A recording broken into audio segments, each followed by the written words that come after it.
దాని గురించి ఇక్కడికి మేమందరం కూడా కోఆపరేట్ చేసినందుకు బందోబస్తు చేయడానికి వచ్చినందుకు చాలా సంతోషంగా ఉంది. ఫస్ట్ ఈ సెలబ్రేషన్స్ అంటే వేరే పండుగలు ఎంత చూసినప్పటికీ కూడా బంజారా సోదరులు చేసేటటువంటి సెలబ్రేషన్స్ ఎప్పుడు కూడా స్పెషల్గా ఉంటాయి. అందులో చిన్నపిల్లలు, పెద్దవాళ్ళు, ఆడవాళ్ళు, మగవాళ్ళని తేడా లేకుండా అందరూ కూడా చాలా చక్కగా ఆ ప్రోగ్రామ్స్ అన్ని చేయడం నేను చాలాసార్లు చూశాను. ఈ రోజు కూడా ఆ విధంగానే పండుగ సందర్భంగా ఎటువంటి అంటుబడి ఇన్సిడెంట్ జరగకుండా ప్రశాంతంగా ర్యాలీ కండక్ట్ చేస్తారని నేను భావిస్తూ ఎక్కువ ఫోర్స్ కూడా పెట్టలేదండి. మీ మీద నాకు నమ్మకం ఉంది. డిసిప్లిన్ గా మీరందరూ కూడా మీ ర్యాలీని ముగిస్తారని కోరుకుంటూ నాకు ఈ అవకాశం వచ్చింది.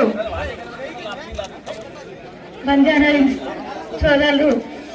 సోదరి మనులకు తీజు ఉత్సవ పండుగ శుభాకాంక్షలు తెలుపుకుంటూ మరి తీజు ఉత్సవాలు మరి పెళ్లి కాని అమ్మాయిలు మరి నియమ నిష్టములతోటి మరి 9 రోజులు నవరాత్రులు జరుపుకొని ఈరోజు ముగింపు కార్యక్రమానికి మమ్మల్ని ఆహ్వానించినందుకు మరి బంజారెన్స్ ఈ కార్యక్రమంలో పాల్పంచుకుంటున్న అన్ని పార్టీల నాయకులకు, గౌరవ కౌన్సిలర్లకు, మీడియా మిత్రులకు అందరికీ తీజు ఉత్సవ పండుగ శుభాకాంక్షలు తెలుపుకుంటూ మరి ఇదే పూర్తి స్థాయిలో ప్రతి సంవత్సరం కూడా విలాలు వేసుకుంటారు.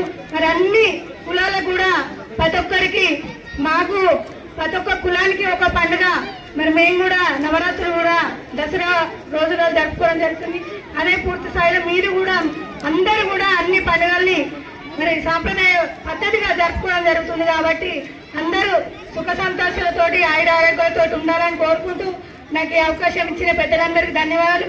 మరి మా మున్సిపల్ పరిధిలో కానీ మా ఎమ్మెల్యే గారు పరిధిలోనే మరి జిల్లా కలెక్టర్ గారు కూడా ఇన్ఫర్మేషన్ ఇచ్చి మరి ఎక్కడున్నదో పరిశీలించి కూడా చూస్తామని ఈ సభాముఖంగా చెప్పుకుంటున్నాను.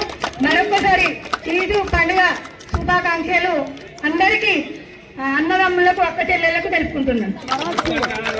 థ్యాంక్ యూ అక్క. మా మన ఏంటంటే నెక్స్ట్ ఇయర్ ఆ ల్యాండ్ లో మేము తీజు ఉత్సవాలు జరుపుకుంటాము.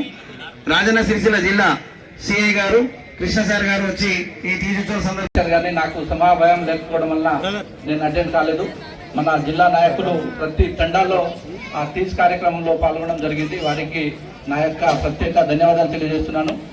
అదేవిధంగా ఈ తీజ్ ఉత్సవాల కార్యక్రమం అనేది ఇంతకుముందు మన వినోద్ గారు కొంచెం షార్ట్గా మీకు చెప్పడం జరిగింది. అయితే నాకు తెలిసింది ఏంటంటే మన తెలంగాణ రాష్ట్రంలో బంజారాలు ఎక్కడైతే ఉన్నాయో, తాండాలు ఎక్కడైతే ఉన్నాయో, ఆ తాండాల్లో ఆషాఢ మాసం, శ్రావణ మాసం ఆ పీరియడ్లో ఒక్కొక్క తాండా ఒక్కొక్క వారం రోజులు అనంటే ఇక్కడి బంధువులు అక్కడికి వెళ్ళడం, అక్కడికి వాళ్ళు ఇక్కడికి వెళ్ళడం అనే ఉద్దేశంతో ఒక వారం డిఫరెన్స్ తోటి ప్రతి తండాలో ఈ తీజ్ ఉత్సవాలను నిర్వహించడం జరుగుతుంది.